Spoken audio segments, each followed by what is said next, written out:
Saudara-saudaraku sebangsa dan setanah air, seluruh rakyat Indonesia, dengan ini kami, Lembaga Kedaulatan Rakyat Indonesia, menyampaikan ajaran budi pekerti luhur dari leluhur bangsa Indonesia yang tak pernah lekang dimakan zaman. Teposliro adalah mengukur dengan rasa dirinya sendiri. Segala perbuatan diukur dengan rasa dirinya sendiri. Jika dibohongi kecewa, maka jangan membohongi yang lain. Jika dipukul sakit, jangan memukul yang lain. Jangan merugikan yang lain jika tidak mau dirugikan. Narimo ing pandum adalah menerima apa adanya dengan tulus, legowo dari apa yang sudah dikerjakan dan apa yang diberikan karena jasa atau tindakan yang sudah dilakukan.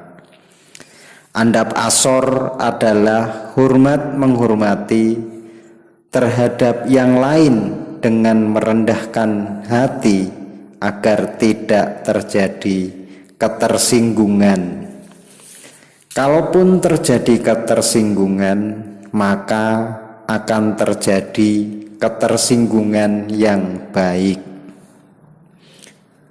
Dari ajaran leluhur bangsa Indonesia ini yang tidak membutuhkan penokohan, siapa yang kali pertama mengajarkan dan tidak memerlukan tokoh sebagai utusan Tuhan, tetapi ajaran leluhur ini sangat relevan di sepanjang zaman.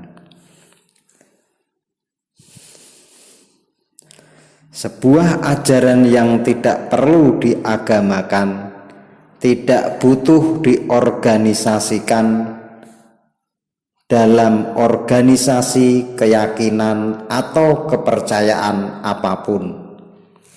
Ajaran leluhur ini satu tindakan nyata, suatu peribadatan yang tidak membutuhkan bangunan-bangunan peribadatan yang disakralkan. Satu ibadat perilaku nyata bahwa di dalam diri adalah tempat di mana Tuhan Sang Maha Hidup itu berada.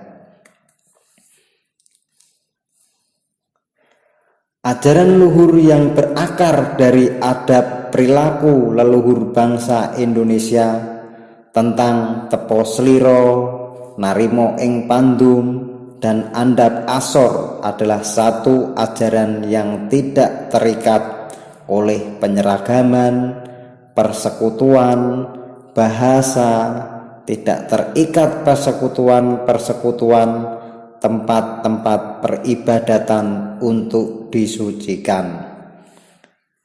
Ajaran leluhur bangsa Indonesia ini adalah karakteristik jati diri bangsa Indonesia yang sesungguhnya ajaran kesadaran diri, keselarasan hidup, dan keseimbangan dalam kehidupan dan penghidupan.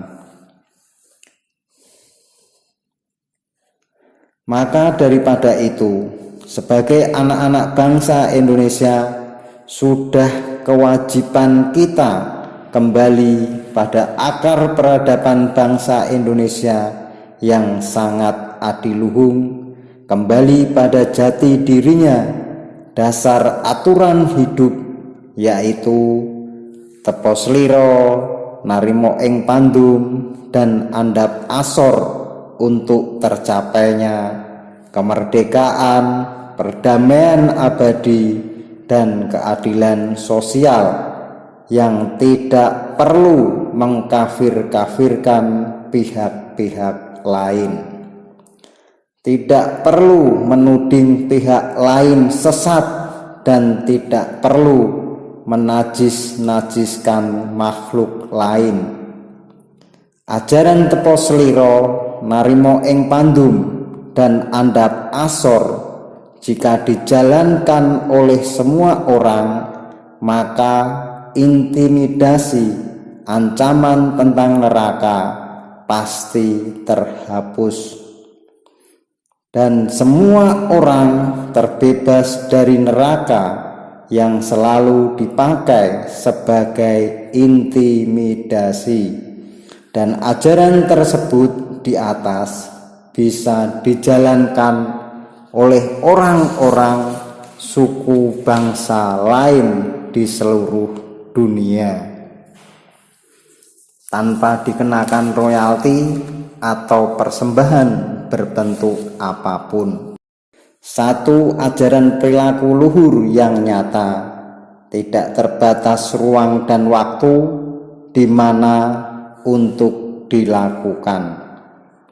Sangat berbeda dengan agama-agama yang ada, yang membutuhkan tempat-tempat peribadatan, membutuhkan tokoh-tokoh yang diagung-agungkan sebagai dewa-dewa, sebagai nabi-nabi, sebagai rasul-rasul, yang kenyataannya tidak lebih hanya dongeng penghantar tidur yang tidak membuat pendengarnya tertidur, tetapi malah membuat pendengarnya tersenyum kecut karena sulit untuk dibuktikan.